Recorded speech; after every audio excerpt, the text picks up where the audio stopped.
Hi folks, this is your MWIS Fleeting View in association with Petzl.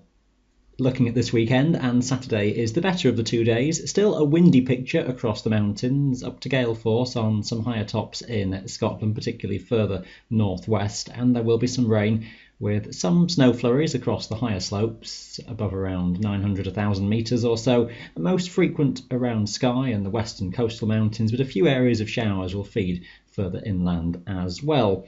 Less windy and fewer showers across England and Wales, some brighter and sunny intervals coming through. The banks of cloud will cap western mountains fairly frequently, most persistent in western Scotland, whereas further east and south there will be some breaks at times.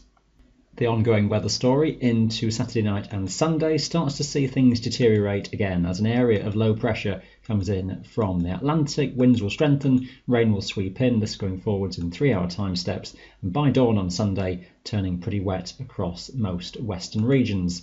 That heavy rain will sweep eastwards, temperatures will generally be up to above freezing to the highest of summits, so any snow that remains will continue to thaw, and things are very wet underfoot with a series of rainfall events now having come through. Severe gales, storm force across the mountains for much of the daytime. All in all, it's a rather unpleasant picture throughout Sunday. The rain just breaking up into showers from the west across the highlands through the afternoon, and temperatures and freezing level just starting to lower as chillier air comes around from the North Atlantic. Taking a look at the freezing level situation onwards into next week, and for Monday we drop below 1,000 metres across most of the highlands, and that may just drop even a bit further by Monday evening and night towards around 800 metres. And throughout midweek, the Scottish mountains, the Munros at least, will be near or below freezing point, so frozen ground conditions across the higher mountains. Lower and middle elevations generally not frozen, with the air temperature staying a good few degrees above freezing. For England and Wales, the highest summits will be near or just below freezing point as well, possibly some fluctuations for Wales with slightly milder air trying to come in occasionally. But overall, Scotland stays on the colder side over the mountains. Less certainty by the end of the week, but most indications hang on to something chilly. Perhaps some fluctuations of milder air just trying to come off the Atlantic for some freeze and thaw cycles heading towards next weekend. The general weather story into next week sees west by southwesterly winds prevailing, with low pressure centred toward the north of Scotland on Monday. Still a windy day with gales across higher mountains, particularly in the Highlands, and frequent showery conditions as well, particularly over western Scotland, with snow to around 700 or 800 metres, some hail in the mix with the heavier showers at times as well. Showers through England and Wales, a bit more scattered at times here.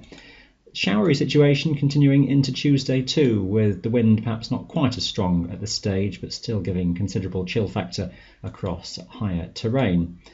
The pattern into midweek is just watching an area of low pressure developing out west of Ireland within that westerly flow. That could just strengthen the wind increasingly through Wednesday daytime. Timing and detail here is quite uncertain, so possibly Wednesday getting off to a fine start and just that risk of deteriorating with wind and rain and upland snow sweeping in with time. And that low is then expected to circulate across the country onwards into Thursday, and the scope for some snowfalls, particularly across Scottish mountains at that time. That particular feature is likely to weaken in the second half of the week, a bump of high pressure just trying to push its way in as we head towards Friday. A short-lived window of better weather before the next Atlantic front has a go at moving in towards next weekend, although again, timing by this stage is uncertain, but the pattern looks to be dominated by a westerly Atlantic regime. That's the theme that could well continue into the first part of March. This chart shows you the pressure tendency averaged out over 7 days, and the blue colours showing lower than average pressures, and that covers the British Isles and North Atlantic pretty widely. So the typical sort of theme of March coming in like a lion, with unsettled conditions, frequently windy, the risk of gales, and precipitation rather frequent as well. Over the mountains that could remain as often snow or hail, with temperatures near or below freezing point over higher ground.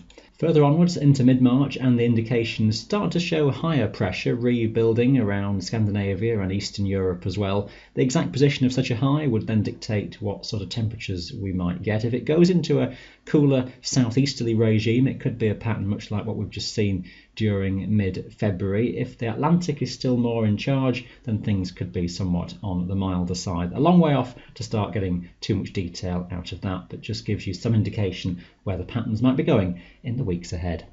All your local details, as always, for 3 days ahead can be found on our website. That is your Fleeting View in association with Petzl.